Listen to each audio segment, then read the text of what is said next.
Magandang araw po sa inyong lahat. Ako po si Giancarlo J. Guillermo. Ngayong araw ay tatalakay natin ng Kabanata 5, ang Noche Buena ng isang kutsero.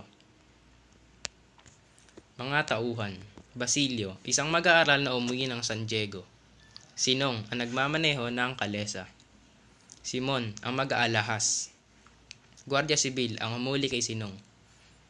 Kapitan Basilio, Cura at Alpares, sila ang bibili ng alahas ni Simon. Tayo naman ay dumako sa talasalitaan.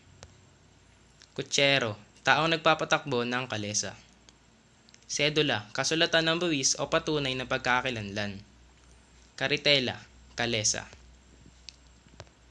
Ngayon naman ay pumunta tayo sa pagbubuod. Gabi na nang dumating sa San Diego si Basilio.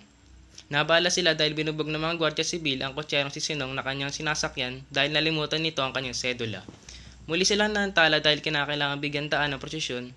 Idinaan ng imahe ni Matusalem, ang pinakamatandang taong nabuhay sa mundo. Kasunod na idinaan ng imahe ng tatlong haring mago na sina Melchor, Gaspar at Baltasar. Nakapagpaalala kay Sinong ang itim na haring Melchor. Itinanong kay Basilio kung nakawala na ang kanang paa ni Bernardo Carpio na naipit sa kabundukan ng San Mateo. Kasunod sa presyon ang mga batang malulungkot sa pag-ilaw. Sumunod si San Jose na nasa maralitang andas, sumunod naman ay ang mga batang may mga parol at nasa dulo ng prosesyon ang mga birhen. Matapos ang presyon ay napansin ng mga Guardia Sibil na walang ilaw ang karitela ni Sinong. Kaya naman napilitan si Basilio na nalakarin na lamang ang daan patungo sa tahanan ni Kapitan Basilio. Naiwan si Sinong upang tanggapin ang parusang ipapataw sa kanya ng mga Guardia Sibil. Sa kanyang paglalakad ay nabaling ang pansin ni Basilio sa tahanan ni Kapitan Basilio. Sapagkat iyon lamang ang bukod tanging masaya. Sa di kalayuan, natanaw ni Basilio sa loob ng tahanan ni Kapitan Basilio na naroon ang Alpares, ang Cura at si Simon. At si Simon na mag-aalahas.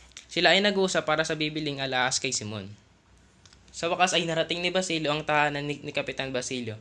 Dito ay tinanggap niya ang ulat ng matandang katiwala na may mga kalabaw na namatay, mga katulong na dinala sa kulungan at matandang tanod sa gubat. Napalitaan din niya na binig si Kabesan Tales sa mga tulisan. Nang gabing iyon ay hindi na tumikim ng pagkain si Basilio, dala na rin marahil ng labis na pagod. Yun lamang po. Maraming salamat.